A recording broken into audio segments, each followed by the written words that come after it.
1 वाटी साबुदाणा 5 तास भिजवून घेतले आहे। आपण ही 1 वाटी साबुदाणा घेतला आहे आणि आता भिजवल्यानंतर हे चांगले फुलून आले आहेत, असे चांगले नरम झालेले आहेत।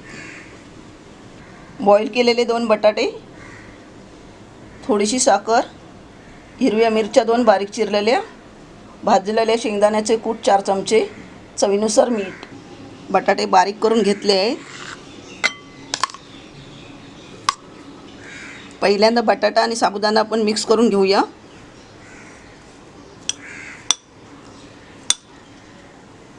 चवीनुसार मीठ, हिरव्या मिरच्या, थोडीशी साखर। साखर आपल्याला पाहिजे तरच आपण वापरायची आहे, नाही वापरली तरी चालेल।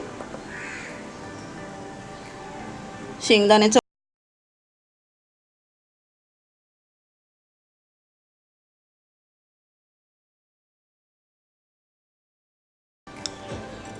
साहित्य चांगलं मिक्स झालं आहे। साबुदाणा भिजवते वेळी चांगला भिजायला पाहिजे, म्हणजे एकदम सॉफ्ट साबुदाणा व्हायला पाहिजे। आता आपण हे वडे तयार करूया। आता आपण थोडंसं साबुदाणा घेऊन असं वडा तयार करूया। आता आपण चपटे बनवणार आहोत, तर अशा पद्धतीत हे बनवून घ्यायचे आहेत सगळे। तुम्हाला पाहिजे तर तुम्ही गोल पण करू शकता। साबुदाणा वडा आपण बनवून घेतला आहे। आता आपण तळून घेऊया। तेल तापलं आहे, साबुदाणा वडा आतमध्ये सोडूया। गॅस मीडियमवरती ठेवायचा आहे।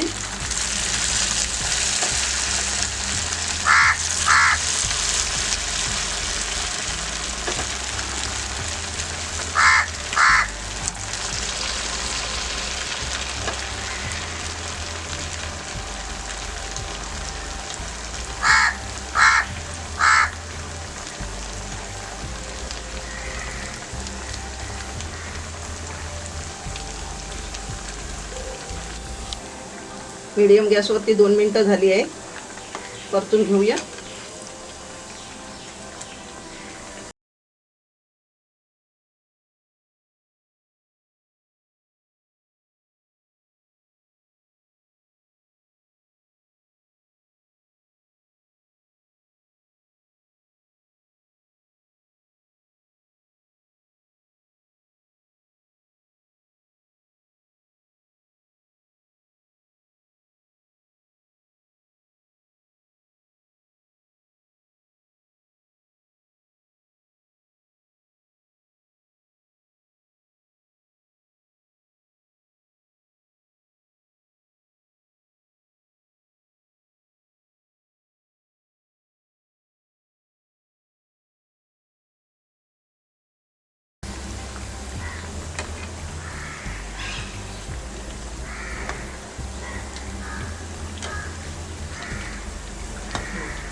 साबुदाणा वड्याला चांगला गोल्डन कलर आला आहे।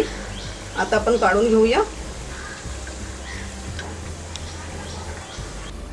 उपवासाचे साबुदाणे वडे आपले बनवून तयार झाले आहेत। यामध्ये मी जिरे वापरलं नाही आहे, कारण उपवासाला सर्वजण जिरे खात नाही। त्यामुळे तुम्हाला जर पाहिजे असेल तर तुम्ही जिरे वापरू शकता। वडे एकदम चविष्ट झाले आहेत, तर तुम्ही ह्या उपवासाला नक्की करून बघा आणि मला कळवा। हा व्हिडिओ आवडला असेल तर लाईक करा आणि रसास्वादला सबस्क्राईब करा। धन्यवाद।